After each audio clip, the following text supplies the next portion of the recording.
मुंबई में रहने वाले अर्जुन और रागिनी की शादी को 2 साल होने वाले थे। उनकी मुलाकात पहली बार उस वक्त हुई थी जब वे दोनों 11वीं कक्षा में पढ़ रहे थे और शिमला के एक बोर्डिंग स्कूल में दाखिल थे। वहीं से दोनों की प्रेम कहानी शुरू हुई थी, जो आज तक चल रही थी। अब करीब 10 साल बाद उन्हें अपने पुराने बोर्डिंग स्कूल में एल्यूमिनाई मीट में शामिल होने का न्योता मिला था। अर्जुन और रागिनी दोनों उत्सुक थे, पुरानी यादों को ताजा करने और पुराने दोस्तों से मिलने के लिए। वे ट्रेन पकड़कर शिमला पहुंचे और फिर अपने स्कूल के लिए टैक्सी ली।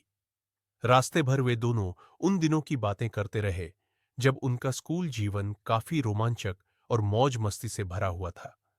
लेकिन उन्हें अंदाजा भी नहीं था कि इस बार की यात्रा उनके जीवन को हमेशा के लिए बदलने वाली थी।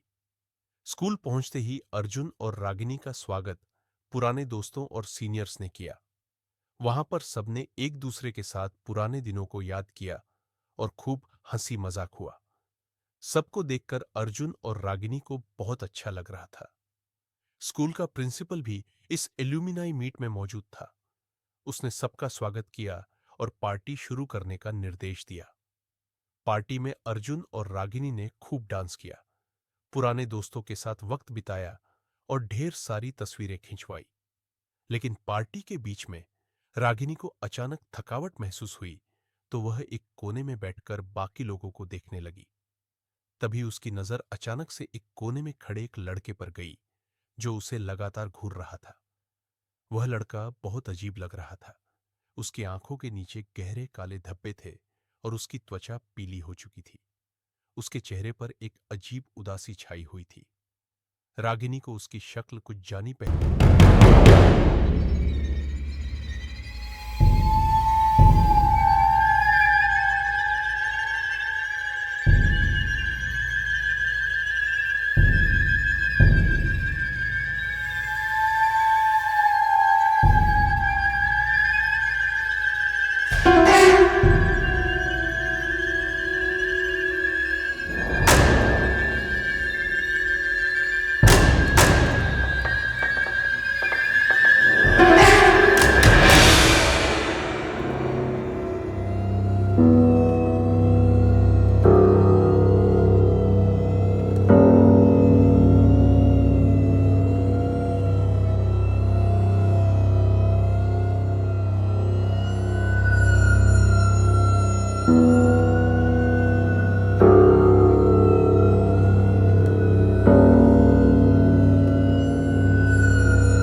हो गया था। यह देखकर रागिनी की चीख निकल गई और वह बेहोश होकर जमीन पर गिर पड़ी। जब रागिनी की आंख खुली तो वह स्कूल के हॉस्टल रूम में थी। उसके पास अर्जुन बैठा हुआ था और वह बहुत घबराया हुआ लग रहा था। रागिनी को बहुत तेज बुखार चढ़ा हुआ था। वह तुरंत उठकर अर्जुन को बताने लगी कि आर्ट रूम में उसके साथ क्या हुआ।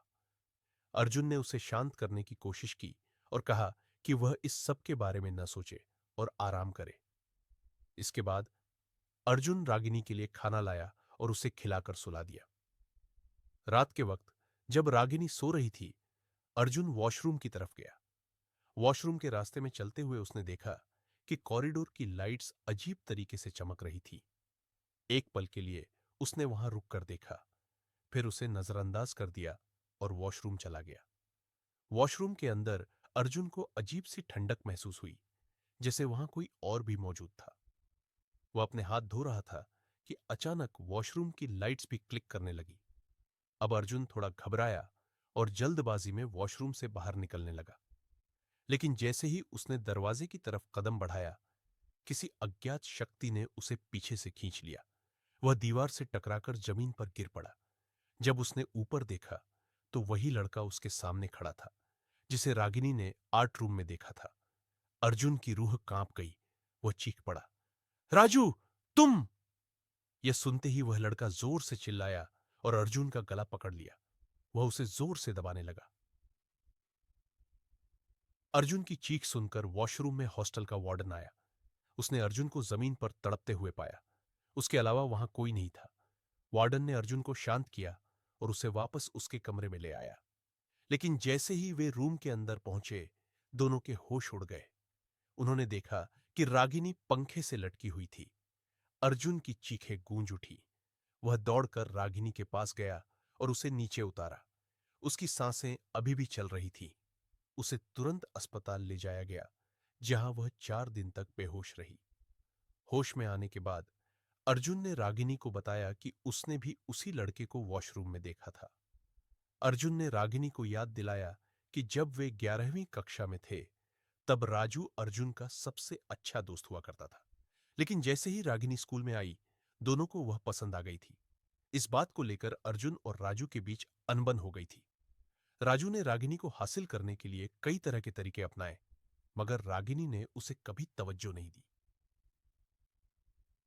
एक दिन जब राजू को यह एहसास हो गया कि वह कभी भी रागिनी को नहीं पा सकेगा, तो उसने अपने हॉस्टल के कमरे में पंखे से लटककर अपनी जान दे दी। उस हादसे के बाद अर्जुन और रागिनी का रिश्ता और गहरा हो गया था। अर्जुन और रागिनी उस भयानक हादसे के बाद वापस मुंबई लौट आए। लेकिन आज भी अर्जुन और रागिनी को रात में बुरे सपने आते हैं, जिसमें राजू की भयानक आकृति उन्हें सताती रहती है।